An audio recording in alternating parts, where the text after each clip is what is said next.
BB851, turn right, heading 180.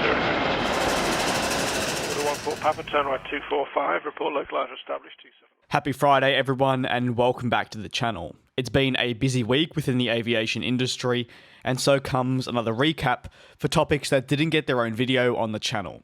Topics to be covered include the Singapore Airlines A380, Virgin Australia, the 737 MAX, and so on. So sit back and relax and enjoy this recap.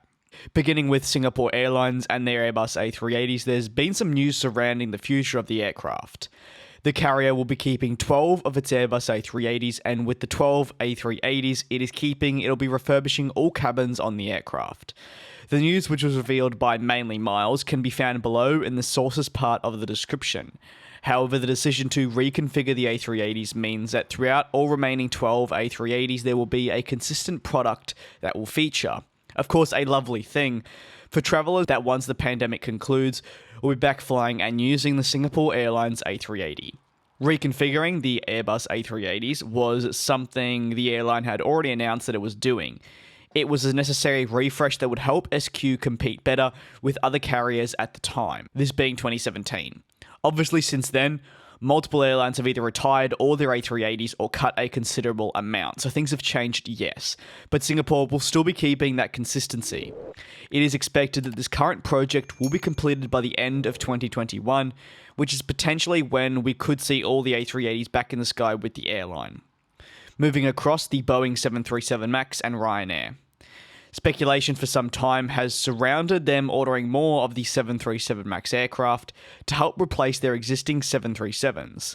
Ordering them at this time would provide them with quite the hefty discount, given the current ongoing crisis over at Boeing, with the type which actually earlier this week was certified by the FAA and has officially been ungrounded in the United States, and has paved the way for American Airlines to return the type to service with passenger operations. For Ryanair, though, they are apparently not looking to acquire additional 737 MAX aircraft, thanks to a report by Reuters. The chief executive of Ryanair said that he saw over time a way that they could purchase the 737 MAX aircraft for an even cheaper price. Right now, though, they're more than okay with the amount they have, indicating to me that we can definitely expect a new order from Ryanair in the future. It's just a matter of when the airline believes that it is a necessary addition and they find the right time to place the order and secure the price that Eddie Wilson is talking about in the statement earlier. Virgin Australia was placed into administration back in April of this year, and since then, it's been a battle to secure the carrier's future.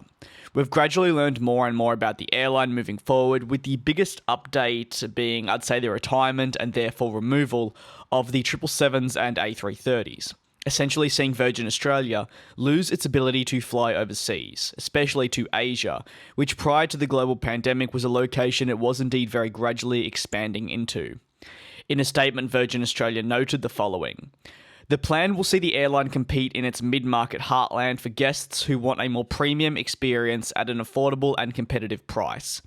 While Virgin Australia will serve all segments of the market, it will build its proposition around its long-standing and most loyal guests, which include price-conscious corporate travellers, small to medium businesses, premium leisure travellers and holidaymakers.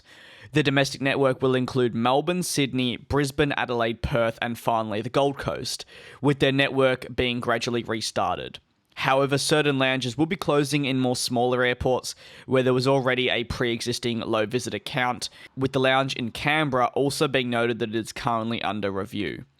The carrier will yes be operating only the 737 series and will focus more on being a mid-market airline, if you will."